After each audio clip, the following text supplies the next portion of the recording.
You know me, and I know you, and I know that each of you is ready to fulfill your duty until death. This war is nothing but a continuation and final act of our struggle for freedom. We fight for home, faith, and country. The year is 1939, and one of the coldest winters in over 100 years is starting to set in a small country called Finland located in Northern Europe. However, this winter would be anything but quiet. As Stalin was gearing up to annex the small nation, standing in the way of the Soviet Union's interests. On November 30th, Soviet aircraft launched an attack on the capital of Finland, claiming the lives of 200 people. The Winter War had begun. Simultaneously, a massive Soviet assault force had gathered along the 1,300-kilometer border. On paper, this was one of the strongest and most modern armies in the world, fielding more than 500,000 men, over 3,000 tanks, and almost 4,000 aircraft. In contrast, Finland had a manpower of around 330,000, with only 32 operational tanks. They were obsolete French First World War FT-17 tanks. Finland also had just over 100 warplanes. With the overwhelming numbers, the Soviet leaders anticipated a swift victory in about 2 weeks. After all, Poland had fell in about a month. Why should the small Finland pose any issues?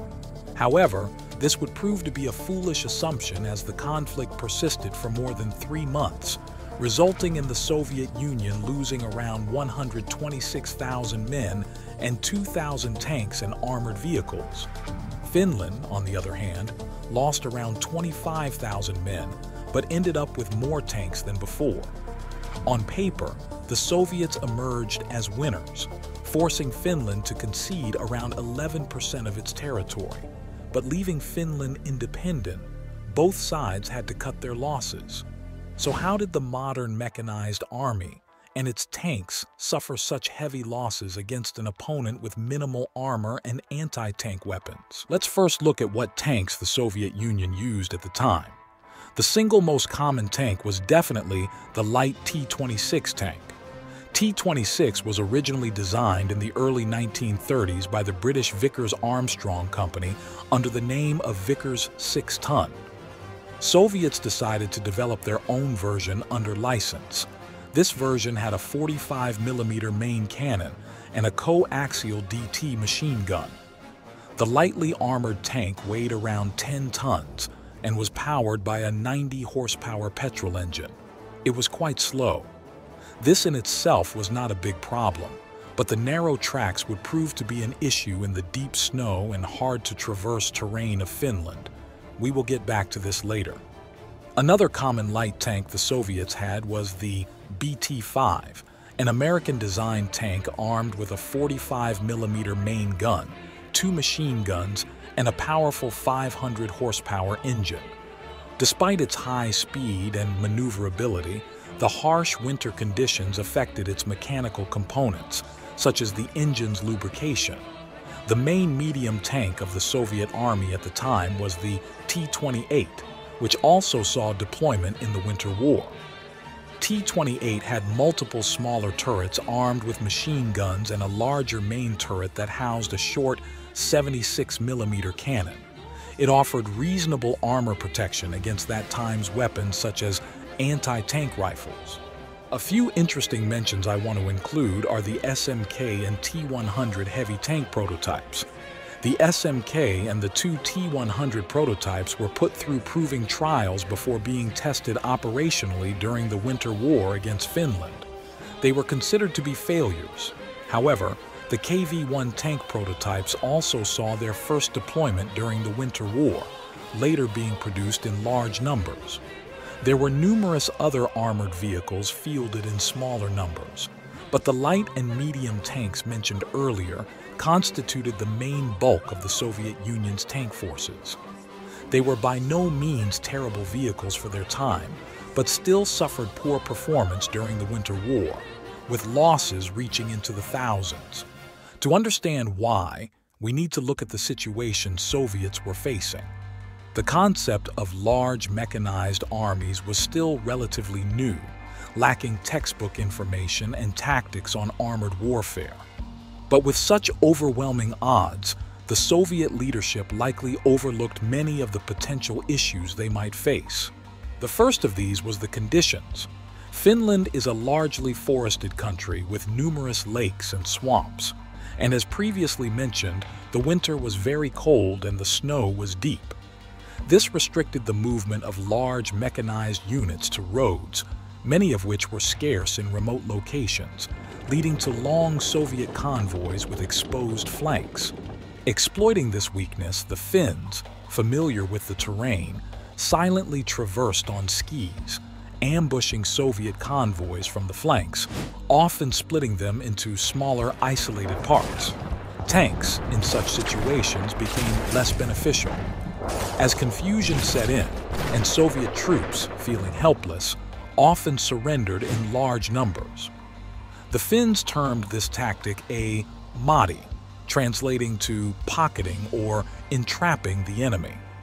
As the war progressed, the Finns developed new anti-tank weapons, including the 20mm Lahti AT rifle and the infamous Molotov cocktail, a bottle of flammable alcohol with an igniting mechanism. Molotov proved effective against tanks with open-air intakes for the engine. Soviet tanks later incorporated additional protection in response.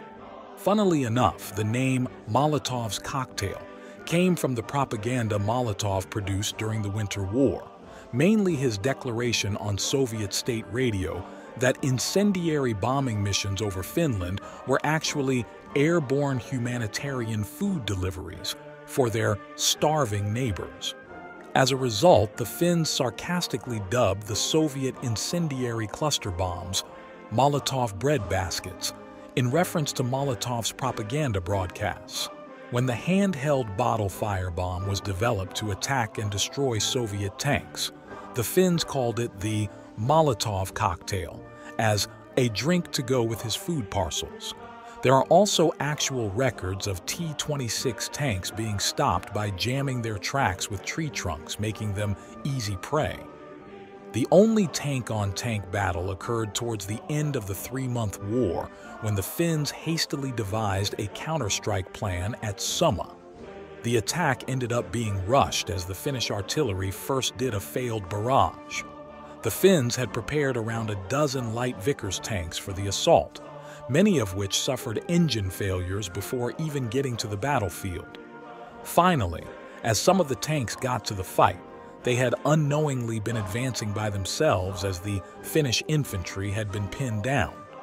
Finns ended up losing 5 tanks, and Soviets none of the unknown number of T-26 tanks they had in this engagement.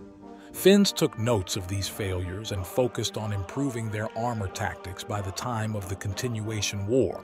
Many countries ended up taking notes on how armor should be used, or rather, how it should not be used. These lessons hold true to this day, as tanks should always have infantry support, and terrain has to be taken into consideration in combat planning. In conclusion, the tanks used were not faulty in themselves. The mass tactics that the inexperienced Soviet leaders sometimes resulted in, paired with insufficient logistics and restricting terrain, proved to have devastating effects. Oftentimes, the tanks were surrendered completely intact as the crews felt the situation was desperate and bailed. This is how Finland ended up with a larger tank force than they previously had. I feel this is a bit of a missed chapter in the history of tanks, as Central European blitzkrieg tactics in Poland and France often take the spotlight. Comment on what you think was the best tank before 1940. I want to thank all of the 316 people who have subscribed so far. I'm constantly working to make my videos better and appreciate the support.